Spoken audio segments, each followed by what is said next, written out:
On va faire un truc rigolo aujourd'hui, on va décortiquer l'architecture intérieure d'une console et forcément aujourd'hui on va parler de la Xbox Series S qui a été révélée il y a quelques jours à peine. On va surtout s'attarder sur le système de refroidissement et vous allez voir, c'est pas mal du tout pour une console qui est toute mini comme ça. La Xbox Series S est proposée à un prix extrêmement bas pour une console de nouvelle génération. 299 $ aux États-Unis ou 299 € en France.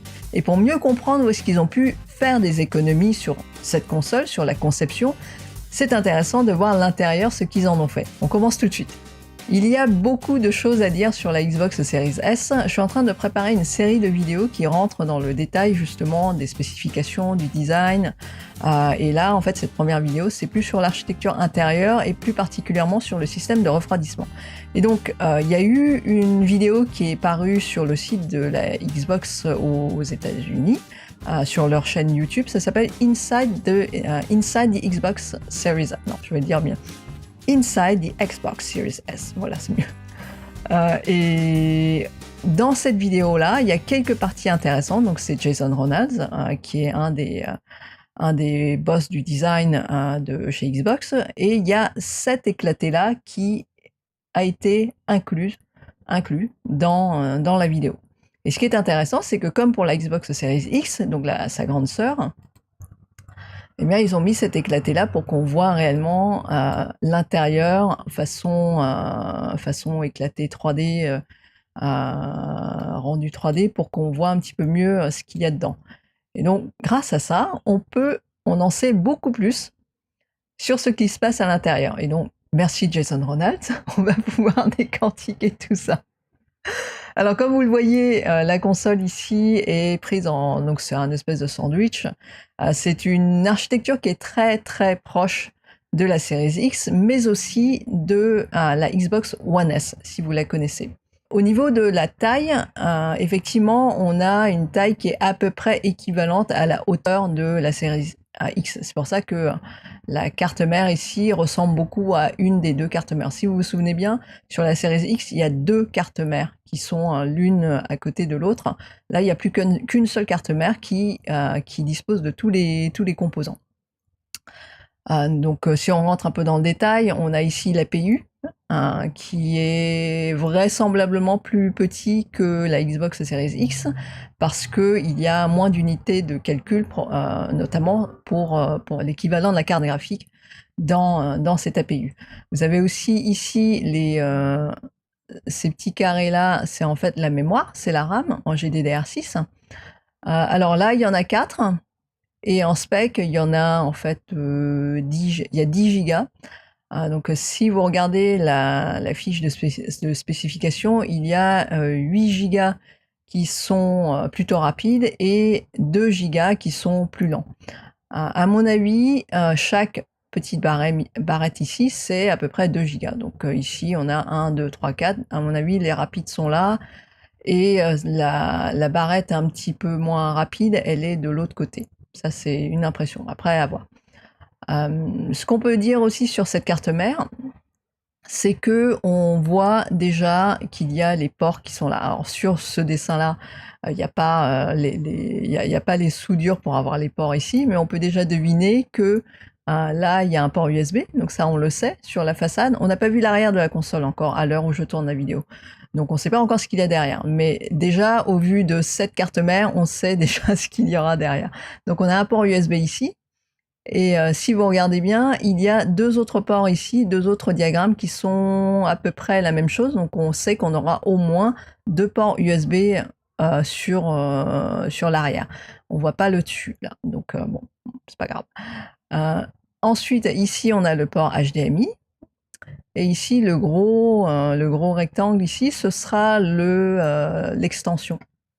L'extension SSD pour le stockage en plus pour les cartes mémoire. Donc ce sera à peu près sur le même emplacement que pour la série X. Et donc si le slot est là, on peut supposer que le SSD custom de base sera juste derrière ici. Derrière il faudra retourner la carte mère pour pouvoir la voir. Ça, c'est une impression. Il faudra voir après ce que ça donne. Après, on retrouve en fait des caractéristiques de l'architecture intérieure de la One S, notamment les X-clamps ici. C'est une espèce de croix comme ça là, qui se met au dos de la carte mère et qui tient par rapport à ces trous ici, qui tient le système de refroidissement bien attaché à l'APU comme ça, quoi. Et c'est un système qui marche plutôt bien. Ensuite, au niveau du reste, donc ça, voilà, c'est à peu près ça pour la carte mère. Ici, pour tout ce qui est le système de refroidissement, c'est donc c'est cette partie-là, le ventilo et le comment on appelle ça déjà? Et le radiateur. Je crois que c'est ça. Alors, ce système-là, c'est vraiment très proche de la Xbox One S. Vraiment très proche. À un tel point où je me demande s'ils n'ont pas recyclé des pièces qui étaient pour la Xbox One S pour pouvoir les revamper ou les remettre plus ou moins à la taille qu'il faut pour cette nouvelle console. C'est donc un système de refroidissement qui est légèrement différent que la Series X. On revient juste rapidement sur le design intérieur de la Series X. Alors là, c'est donc le dissipateur de chaleur. J'ai appelé ça le radiateur parce que je trouve ça rigolo. Le dissipateur de chaleur avec la plaque en cuivre ici, c'est un vapor chamber, donc une chambre à vapeur, qui est un système de refroidissement qui est plus évolué que ce qu'on trouve sur la série S. Si vous voulez en savoir plus, allez voir la vidéo sur le refroidissement ingénieux de la Xbox Series X. C'est une vidéo que j'ai faite il y a quelques temps, qui est toujours valable. J'avais parlé aussi de cette plaque centrale qui sert aussi à dissiper la chaleur de l'APU qui est là. Donc la chaleur est dissipée par ce côté-là et ce côté-là en même temps. Donc l'architecture est légèrement différente que ce qu'on trouve sur la série S, mais en fait on est aussi dans une architecture à la verticale, on va dire. C'est vrai que les cartes mères principales la carte mère principale de la série S peut faire penser à ça, mais la surface ici accordée dans la série X à l'APU et à toute la mémoire vive ici est quand même bien plus conséquente que sur la série S. Ça se voit tout de suite au niveau de l'architecture. Donc là, on n'est pas sur un système aussi poussé que ça, parce que vu que l'APU est moins performant que sur la série X, eh bien, il y a moins besoin d'un système de refroidissement qui soit performant. Donc là, on est vraiment très proche de la One S. Alors, rapidement. Donc, on a donc les radiateurs qui sont là, et vous voyez les tuyaux ici, c'est les pipes. Si on regarde le système de la One S, ces tuyaux-là passent par le milieu pour pouvoir transmettre la chaleur qui dégage de l'APU vers l'ensemble du radiateur. Donc c'est un système qui marche, qui est plutôt bien. C'est assez plat par rapport en fait à la taille, à l'épaisseur de la console.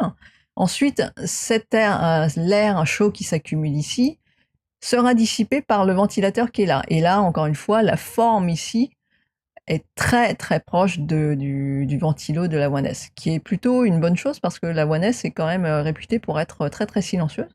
Là où ils ont pu faire des économies sur la série S, c'est probablement au niveau du dissipateur de chaleur, du radiateur, comme je l'appelle, de cette pièce-là, qui est très proche de ce qu'on a vu sur la One S, donc la console de la génération précédente. C'est très probable, vu la taille, la forme, que ce soit le même matériel de base qui a été découpé autrement. Ça se trouve, ils ont pris les stocks qu'ils avaient déjà pour la One S, donc la génération précédente, ainsi que pour le ventilateur, et qu'ils aient juste remoulé quelques pièces ou redécoupé, retaillé les pièces pour que ça s'adapte à la nouvelle architecture.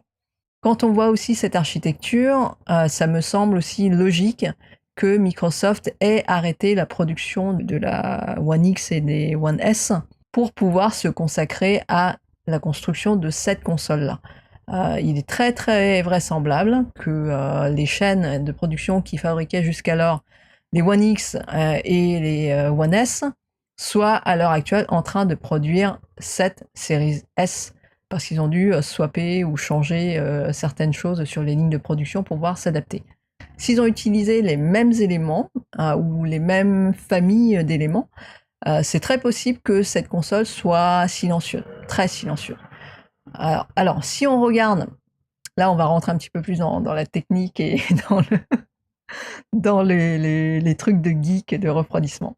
Alors si on regarde les pales ici, du ventilateur, on sait que ça va extraire l'air de l'APU après être passé par le radiateur vers les aérations ici.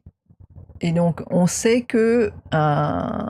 d'après ce schéma-là que cette aération-là, ce sera en fait l'air chaud qui sortira de ce côté-là. Donc à mon avis, il va pas falloir poser de trucs dessus. Faire très très attention, super attention, de ne pas poser de choses dessus si vous la posez à plat. On reviendra là-dessus après. Donc par rapport à ça, en plus de ça, ça c'est l'alimentation en fait. L'alimentation en fait, elle occupe tout ça. Alors si vous regardez bien, je vais revenir un tout petit peu là pour que vous voyez bien où est-ce que ça vient. Là vous voyez, l'aération en fait, elle est vraiment sur le bas de la console. C'est bien parce que le poids sera en bas, c'est pas plus mal. Le poids sera en bas, donc pour tout ce qui est, elle devrait bien tenir en équilibre si le poids est en dessous, si vous la posez dans cette position. Si vous zoomez dessus, vous verrez qu'il y a écrit que l'air passe de ce côté-là à ce côté-là. Donc l'appel d'air est là, sur la console. Elle est en dessous, donc avec tous ces petits trous. Donc l'appel d'air, en fait, elle va faire ça. Ensuite, l'air va sortir par là, et la majorité de l'air chaud sortira de ce côté-là, à mon humble avis. Un petit truc, moi, qui me gêne dans cette architecture, c'est que l'appel d'air est par le dessous de la console. Et si vous la regardez bien, il y a des pads ici pour qu'elle puisse tenir debout. Je ne sais pas si vous voyez. Il y a des pads ici pour qu'elle puisse tenir debout. Et les pads ne sont pas énormes, c'est très très fin. Moi, en tout cas, je ne la poserai pas à la verticale. Moi, je la poserai à l'horizontale avec les deux côtés bien aérés, bien distants des objets pour que ça puisse se refroidir plus efficacement. Le fait de la poser comme ça, sans un socle qui donne un petit peu d'espace pour que l'air puisse circuler plus facilement, ça me paraît un peu difficile. Et surtout si vous la calez avec d'autres objets comme dans un livre et vous vous dites que là, en fait, c'est bon, hein, la ventilation est là, je peux caler des choses ici. Donc si par exemple vous faites ça et que vous calez une switch juste à côté comme ça, là, par exemple une switch ou une box ou autre chose, votre box internet ou d'autres choses, qui dégage de l'air chaud en plus ici, moi ça me plaît pas trop cette idée. Donc voilà, donc après le reste c'est assez conventionnel dans le montage d'une console, on va dire. On a en fait des grilles ici en métal pour protéger l'ensemble, pour pas que ça bouge trop, pour la protéger des chocs aussi, hein, ça faut voir. Le fait qu'ils aient pu mettre ça dans une console aussi petite, dans un boîtier aussi petit, c'est vraiment bien. En fait, ils ont pu faire ça parce qu'il y a deux éléments qui ne sont plus à intégrer dedans. C'est d'abord le lecteur optique, et ça, mine de rien, on gagne beaucoup de place, et aussi le disque dur, donc sur plateau, qui occupe beaucoup plus de place qu'un stockage en SSD. Donc dans cette optique-là, ils ont pu en fait redesigner l'intérieur de la console pour que tout soit beaucoup plus compact. Il y a aussi le fait qu'il n'y ait plus vraiment de partie mécanique, hein, comme le lecteur disque notamment. Donc les éléments qui vont faire de la chaleur, c'est donc la PU, le SSD qui va être derrière, et aussi l'alimentation ici. Le lecteur disque ne sera plus là aussi, et ni le disque dur ne seront pas là pour chauffer l'ensemble, donc c'est plutôt pas mal.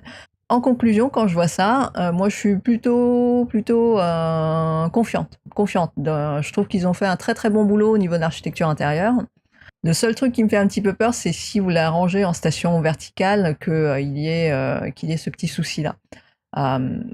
Bon, après, je peux comprendre qu'au niveau marketing, il est présenté dans ce sens-là, parce que ça fait console nouvelle, ça donne un petit côté sympa, parce qu'il y a ça, là, où on voit tout de suite qu'il y a un grand cercle, comme si c'était un haut-parleur, mais quand on regarde le logo de la Xbox ici, la console, elle est faite pour être posée à l'horizontale, je dirais.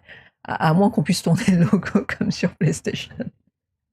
Comme sur la PlayStation 2. Enfin bon, bref. Et le fait qu'il y ait, juste pour terminer, un dernier truc, le fait qu'ils aient mis une couleur noire ici, par rapport à la couleur blanche, je trouve ça très bien. Parce que psychologiquement, on va être moins tenté de poser des choses dessus. Ce qui est quand même pas mal, parce que si c'est là où l'air est censé s'évacuer, l'air chaud est censé s'évacuer, eh ben c'est quand même mieux. Pour la poussière, oui, une autre chose. Ça, je disais que c'était la dernière chose, mais en fait, c'était pas la dernière chose.